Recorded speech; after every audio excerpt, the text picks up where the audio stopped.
삶 가운데에서도 저희들을 지켜주시고 다시금 주님의 전으로 불러주신 은혜 참으로 감사드립니다. 이 시간 하나님의 말씀 앞에 섭니다. 전하는 자 감춰주시고 오직 살아계신 하나님의 음성만이 가감 없이 선포되어지는 그 하나님의 음성에 귀 기울이는 시간 되게 하여 주시옵소서.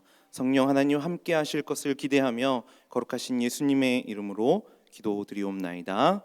아멘.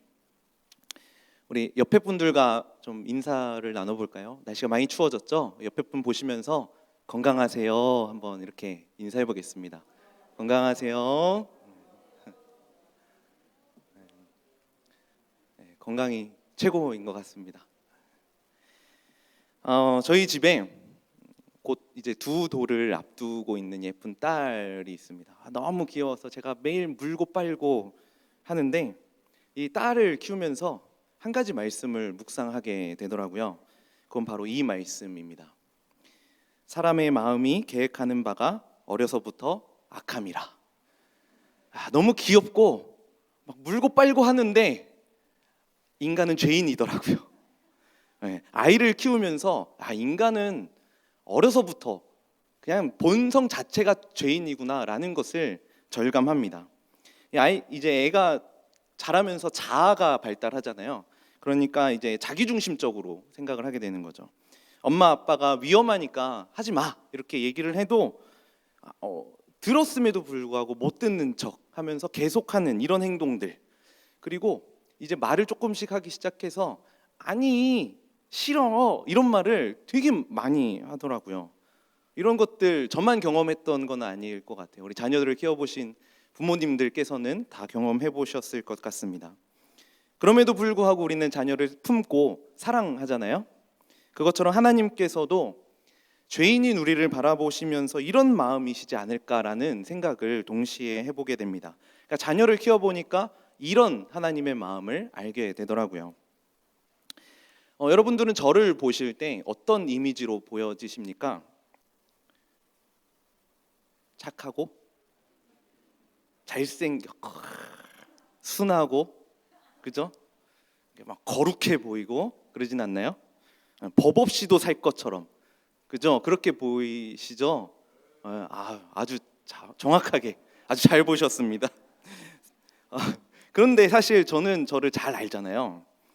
그래서 저는 저에게 보여지는 그 이미지만큼, 남들에게 보여지는 이미지만큼 사실 착하지도 않고 그렇게 순하지도 않습니다. 아까 그 제 딸이 아니 싫어 이 말 어디서 배웠겠어요? 제가 아내에게 나 그거 하기 싫어 이런 말 보고서 따라 배운 거겠죠. 그런 말을 뱉는 그 딸의 모습을 보면서 야, 날 완전 빼다 박았구나. 외모뿐만이 아니라 나의 삶의 그런 모습까지 닮았구나라는 것을 생각해 보게 됩니다. 여러분은 저를 아주 거룩하게 보셨겠지만 그렇게 거룩하지도 않습니다. 누군가 미워하는 마음을 갖기도 하고 마음에 온갖 더러운 생각들을 가지고 있습니다. 탐심도 많고 때로는 분노함도 있고 전혀 거룩한 삶을 살지 못합니다. 다만 이러한 저의 내면에 있는 이 모습들이 겉으로 드러나지 않을 뿐인 거죠.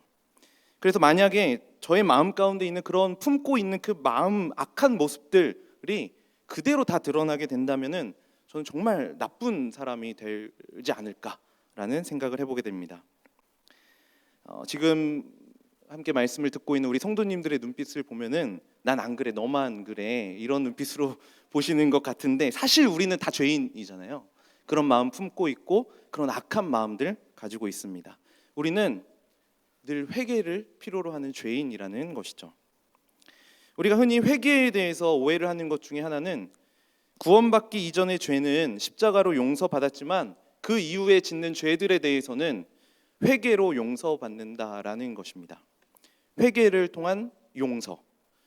그래서 우리는 예수 그리스도를 믿고 구원을 받았기 때문에 이제 앞으로 짓는 죄에 대해서는 회개의 기도를 하면서 하나님 앞에 죄 고백함을 통해서 용서를 받아야만 한다라는 생각인 거죠. 만약 이게 사실이라면은 우리는 마음껏 하고 싶은 대로 살다가 죽기 직전에 하나님 앞에 부름 받기 직전에 회개하고 하나님 앞에 가면 가장 좋은 시나리오가 될 것입니다. 오늘 본문에 등장했었던 므낫세라는 왕이 이런 회개의 수혜자처럼 보여지기도 합니다. 므낫세는 성경에 등장한 악한 왕 중에서도 가장 악한 왕 중에 한 명이거든요. 그런 악행들은 이 같은 이야기를 기록한 역대기 말고 열왕기 하에 보면은 더욱 자세하게 기록되어져 있습니다. 열왕기하 21장 3절에 보시면은 그의 아버지 히스기야가 헐어버린 산당들을 다시 세우며, 므낫세가 이렇게 한 거예요.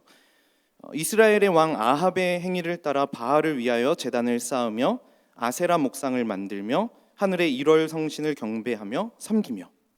이 므낫세의 아버지가 우리가 너무나 잘 알고 있는 히스기야였거든요. 하나님 앞에 바르게 섰던, 그리고 하나님 앞에 뜻을 구했었던, 그래서 하나님께서 15년의 생명을 연장시켜 주셨던 그 왕 히스기야, 우리가 너무나 잘 알고 있는 그 히스기야의 아들이 므낫세였습니다. 그런데 므낫세가 그의 아버지 히스기야가 파괴했던 산당들, 우상의 그 산당들을 굳이 다시 세웠습니다. 바알과 아세라를 위해서 제단을 쌓았고, 성경에서는 이를 가증한 일이었다라고 표현을 하고 있죠. 그리고 심지어는 이방의 풍습을 따라서 자기의 아들을 불 가운데로 지나가게 했고, 사수를 행했고, 율법을 무시했습니다. 그런데 이러한 모습들조차도 사실은 므낫세가 행한 악한 일의 아주 일부분일 뿐이었어요. 그 악한 일의 절정은 여호와의 성전에 우상의 제단을 쌓았던 것입니다.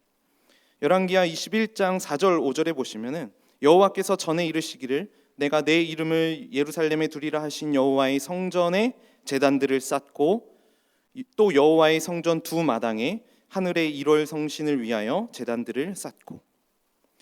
여호와의 이름을 두신 하나님이 임재하실 그 성전에 하나님을 예배하는 제단이 있는 게 아니라 우상을 섬기는 그 제단들, 우상의 제단들이 세워졌던 것이죠. 이렇게 성전에 우상의 제단들이 세워졌다는 게 무엇을 의미할까요? 하나님과의 관계가 아주 철저하게 단절된 상황을 가리킬 것입니다. 하나님 없이도 나는 잘할 수 있다, 하나님 없이도 난 잘 살 수 있어, 이 나라 잘 다스릴 수 있어 라는 므낫세의 의지가 담겨 있는 것이죠. 이러한 므낫세의 악한 모습들 때문에 하나님께서는 남유다를 바벨론 포로로 보내야겠다라는 최종의 결심을 하게 됩니다.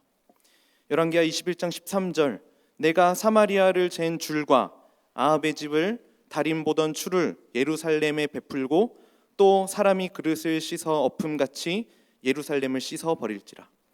사람이 그릇을 씻어 엎음같이 예루살렘을 씻어 버리겠다라는 하나님의 심판. 그 남유다를 북이스라엘이 아수르에 멸망했었던 것처럼 다시 측량하고 엎어버리시겠다라는, 심판하시겠다라는 그 하나님의 명령이 나타난 것을 보게 됩니다.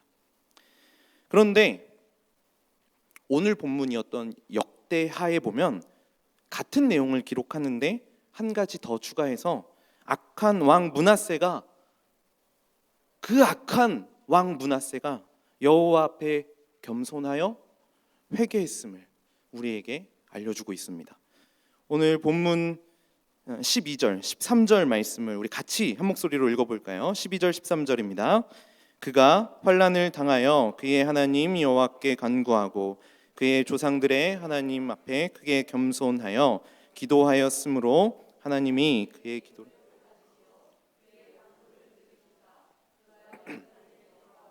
다시 왕위에 앉게 하심에 므낫세가 그제서야 여호와께서 하나님이신 줄을 알았더라. 바벨론 포로로 끌려가서 환난을 당한 므낫세가 이제 정신을 차리고 여호와 앞에 기도했습니다. 정말 극악한 악했던 악 중의 악, 그 므낫세 왕이 선하신 하나님을 만나게 된 겁니다. 아니, 그 전에 자신의 악함을 발견했고 전능하신 하나님 앞에 겸손하게 기도로 나아갔었던 것이죠. 정말 놀라운 일이 일어난 겁니다. 그런데 다시 우리가 열왕기하 그 본문으로 돌아가 보면 열왕기하에는 같은 이야기를 소개하면서도 이런 므낫세의 기도, 이런 므낫세의 회개를 기록하고 있지 않다라는 거예요. 열왕기에서는 므낫세를 악한 왕이라고 표현을 하고 있고, 역대하에서는 악하지만 그래도 하나님 앞에 회개했던 왕으로 기록하고 있는 거죠. 왜 이렇게 평가가 다를까요? 왜 이런 다른 평가가 나타났을까요? 한 가지 이유를 좀 추론해 보자면 열왕기서와 이 역대기서가 쓰여진 배경이 다르기 때문입니다. 먼저 열왕기서는 포로 생활을 하고 있는 그 바벨론 포로 생활을 하고 있는 그 유다 백성들을 향해서 이 이스라엘의 역사를 가르치기 위한 목적으로 쓰여진 역사책입니다. 그래서 열왕기서는 결국에 왜 우리가 이 바벨론 포로로 잡혀와야 했는가를 백성들에게 알려주기 위한 그런 교훈의 목적을 담고 쓴 역사책이라는 거죠. 그런데 오늘 본문 역대기는 포로 생활이 끝난 다음에 예루살렘으로 귀환한 백성들을 향해서 쓴 역사책이라는 거예요. 그래서 어떻게 이 나라를 다시 세울 수 있을까? 라는 질문에 대한 답변으로 쓰여진 역사의 그 교훈들, 역사책이라는 겁니다. 한마디로 정리해 보자면 역대기는 리스타트, 재시작의 의미가 담겨져 있는 거예요. 하나님 앞에 우리의 신앙을 다시 한번 재점검해 보자라는 거죠. 이러한 관점에서 오늘 우리에게 주고 계시는 이 역대기를 묵상하는 건 참 시적절하다라는 생각을 해보게 됩니다. 코로나19로 함께 모이는 예배가 2번이나 중단되었었고 사실 또 언제 다시 온라인으로 전환될지 모르는 아슬아슬한 줄타기를 하고 있는 그런 현실을 살아가고 있습니다. 다시 현장 예배가 시작된 이 시점에 우리가 다시 어떻게 예배를 회복할 수 있을까? 우리가 다시 어떻게 건강한 교회를 세울 수 있을까?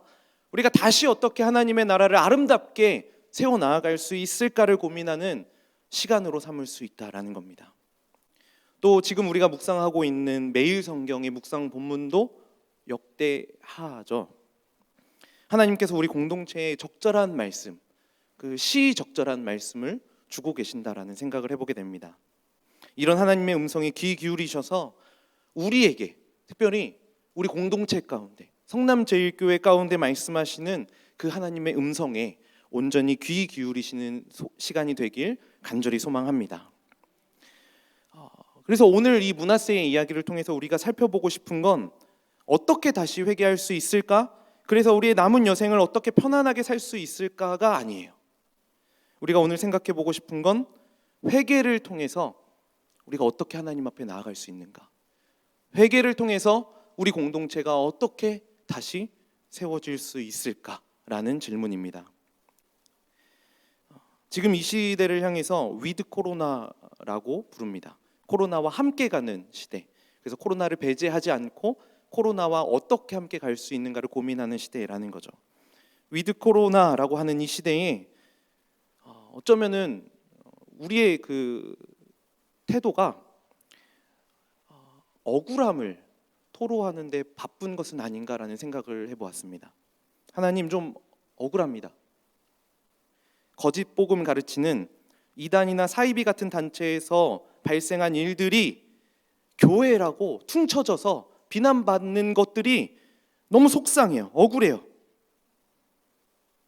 근데 이 말 내면에 어떤 의미가 있냐면 나는 잘못한 것 없는데, 나는 깨끗한데, 나는 의로운 사람인데 자기 의를 드러내는 그 의미가 담겨져 있다라는 것이죠. 나는 아무것도 잘못한 거 없는데 왜 우리만 가지고 그래요? 왜 교회만 이렇게 욕을 먹어야 하는 거죠? 이런 의미가 포함되어져 있다라는 거죠. 그런데 이러한 모습들이 회개를 단순히 죄를 용서받기 위해서 우리에게 임해야 하는 그 벌을 면제받기 위해서 하는 도구로 생각하고 있기 때문에 나타나는 현상이라는 겁니다. 나는 아무런 잘못을 하지 않았기 때문에 억울하고 속상한 거죠. 그래서 회개하지 않습니다. 그런데 우리가 기억해야 할 것은 회개는 우리의 죄를 용서받는 통로가 아니라는 겁니다. 우리의 죄가 용서받는 길은 십자가밖에 없습니다. 속죄는 십자가에서 다 이루어진 거예요. 그렇다면 왜 회개해야 합니까? 십자가에서 다 이루어졌다면 우리가 왜 회개해야 할까요? 우리가 회개를 해야 하는 이유는 하나님과 화목하게 되기 위함입니다. 오늘 본문에서는 이것을 이렇게 표현합니다. 므낫세가 그제서야 여호와께서 하나님이신 줄을 알았더라. 같이 읽어볼까요? 므낫세가 그제서야 여호와께서 하나님이신 줄을 알았더라. 여호와께서 하나님이신 줄을 아는 것, 이것이 하나님 앞에서 하는 참된 회개라는 겁니다. 그래서 하나님께서는 이러한 목적으로 우리에게 계속해서 회개하라고 말씀하십니다. 죄에서 돌이켜 나에게로 돌아와. 죄 용서받아야 하잖아. 회개하지 않으면 영원한 심판이 있으니까 너 무섭지? 그러니까 빨리 돌아와. 단순히 이게 아니라 나는 너를 너무나 사랑하는데 얼른 나에게 돌아왔으면 좋겠다. 나는 너와 사랑의 교제를 너무너무 나누고 싶어. 이게 하나님의 마음이라는 거죠. 그렇기 때문에 우리는 하나님을 더 사랑해야 합니다. 그리고 코로나로 인해서 교회를 향해 발끝까지 떨어진 신뢰가 다시 회복되어질 수 있는 길은 다른 데 있지 않습니다. 우리가 하나님을 더 사랑하는 데 있는 거죠. 단순히 하나님은 위대하시고 우리는 추악한 죄인이기 때문에 회개해야 한다라는 것은 아닙니다. 하나님의 의로움은 인간의 추함, 그리고 인간의 악함, 인간의 더러움과는 비교할 수도 없는 아주 거룩하고 고귀한 속성을 가지셨기 때문에 회개해야 되는 건 아니에요.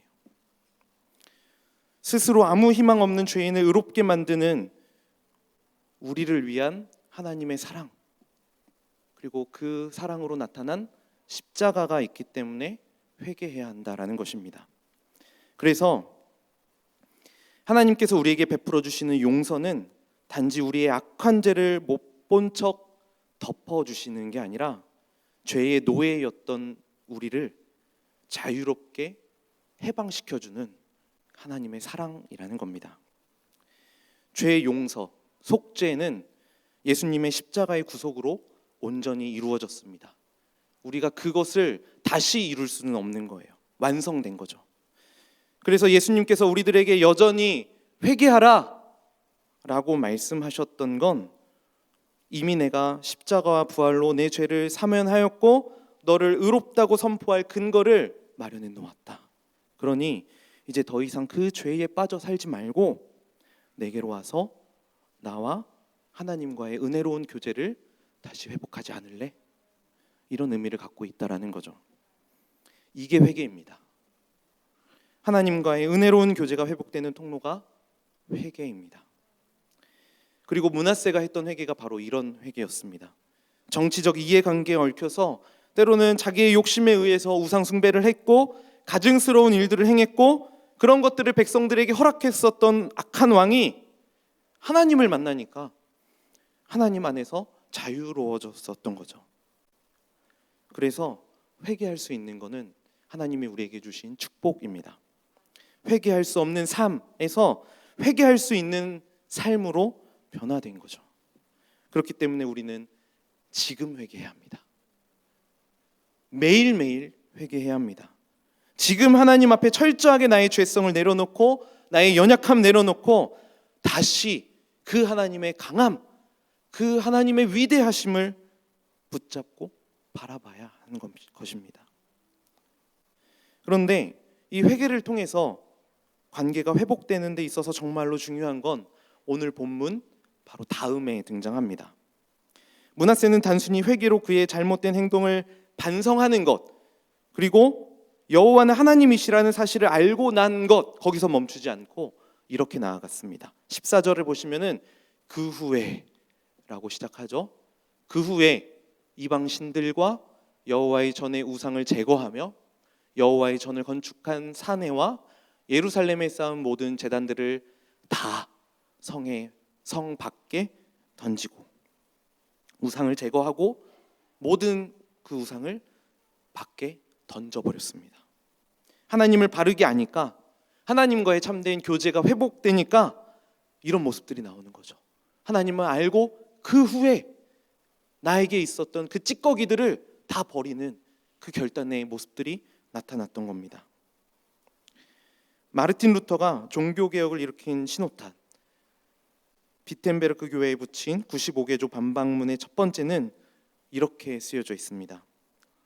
우리 주 예수 그리스도께서 회개하라고 하셨을 때 이는 믿는 자의 삶 전체가 회개하는 삶이어야 함을 말씀하신 것이다. 믿는 자의 삶 전체가 회개하는 삶이어야 한다라는 것. 회개는 죄를 고백한 그 시점에 이루어지는 것이 아니라 변화된 삶의 모습을 통해서 이루어진다라는 것이죠. 여러분, 이제 어떻게 사시겠습니까? 이제 우리는 주를 위해 살아야 합니다. 죽어도 주를 위해, 살아도 주를 위해. 왜냐하면 그것은 우리를 아무것도 못하게 올가매는 것이 아니라 그렇게 할 때에, 주를 위해서 살 때에 그게 우리를 진정으로 자유하게 하는 것이기 때문에 그렇게 살아야 하는 것이죠. 마틴 로이드 존스 목사님은 이런 말을 하셨어요. 회개하지 않은 사람이 그리스도인이 된 적은 없습니다.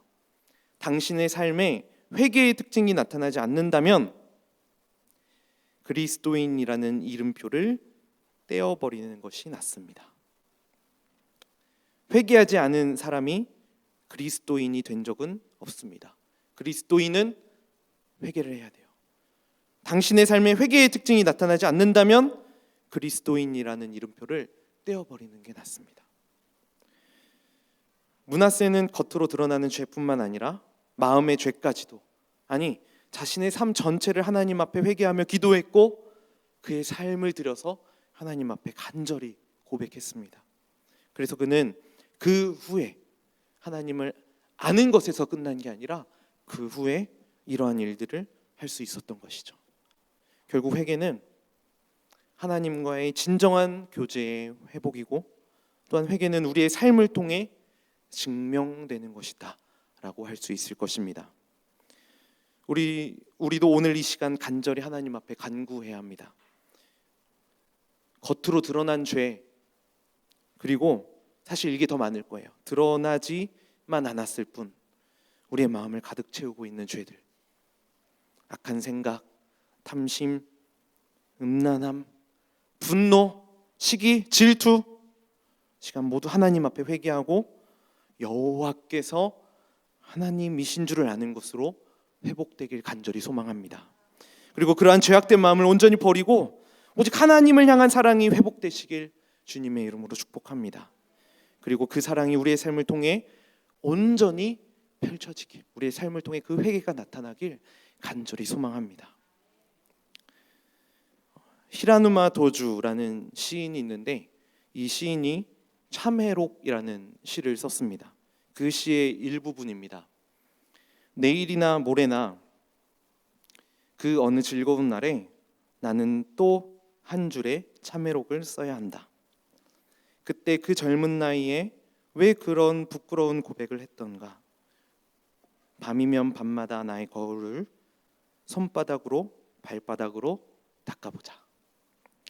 즐거운 날이 찾아올지라도 과거의 죄 그리고 부끄러움을 참회하면서 참회록을 써야 하는 시인의 고백이 담겨져 있는 시죠. 시인이 도대체 뭘 잘못했을까요? 무엇을 잘못했길래 어둠이 지나고 즐거운 날이 찾아왔음에도 불구하고 그 과거를 돌이키면서 회개해야 했을까요? 이 시를 쓴 히라누마 도주는 우리가 너무나 잘 알고 있는 윤동주의 창씨 개명한 일본어 이름입니다. 그리고 이 참회록이라는 시는 윤동주가 히라누마 도주라고 개명하기 5일 전에 쓴 시입니다. 이름을 바꾸어야 하는 상황을 앞두고 윤동주는 얼마나 괴로웠을까요? 얼마나 고통스러웠을까요? 그런데 시인은 그런 자신의 부끄러움을 눈앞에 두고 현실에 안주하는 것이 아니라 자신의 시선을 미래로 보냅니다. 그래서 미래로 향해서 과거의 자신을 보면서 이렇게 고백하죠. 그때 젊은 나이에 왜 그런 부끄러운 고백을 했던가. 아직 이름 개명하지 않은 상황이에요. 그러면서 멀리 미래에서 과거를 돌이켜보면서 왜 그런 부끄러운 고백을 해야만 했던가 라고 참회했던 거죠.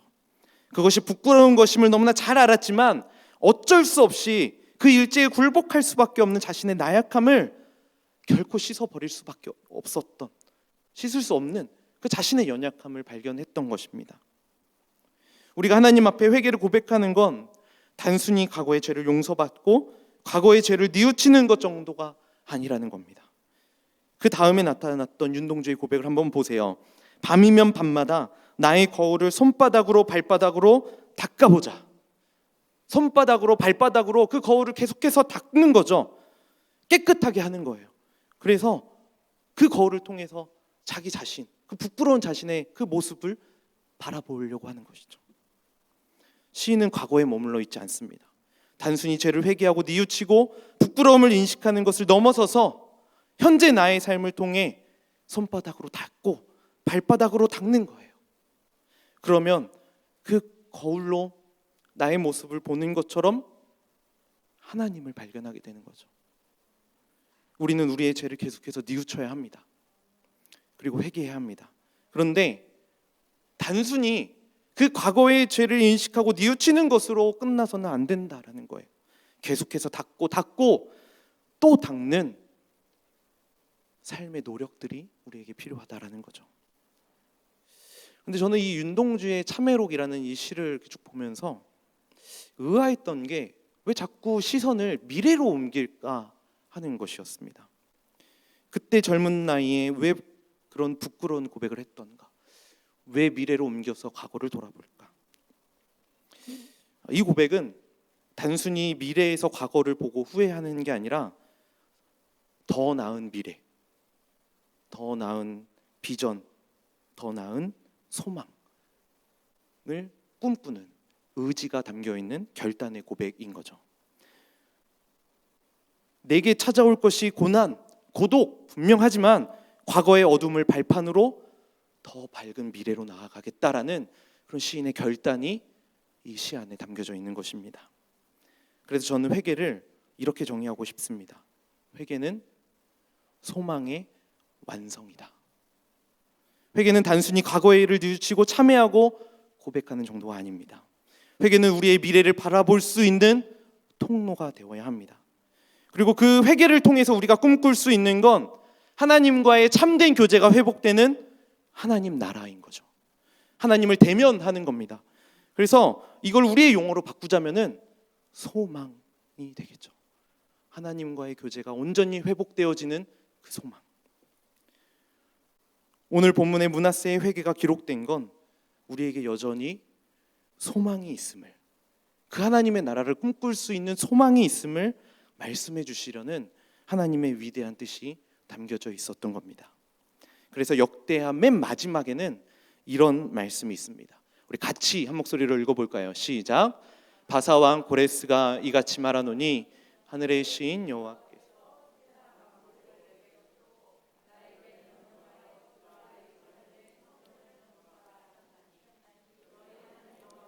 함께 하시기를 원하노라. 아멘.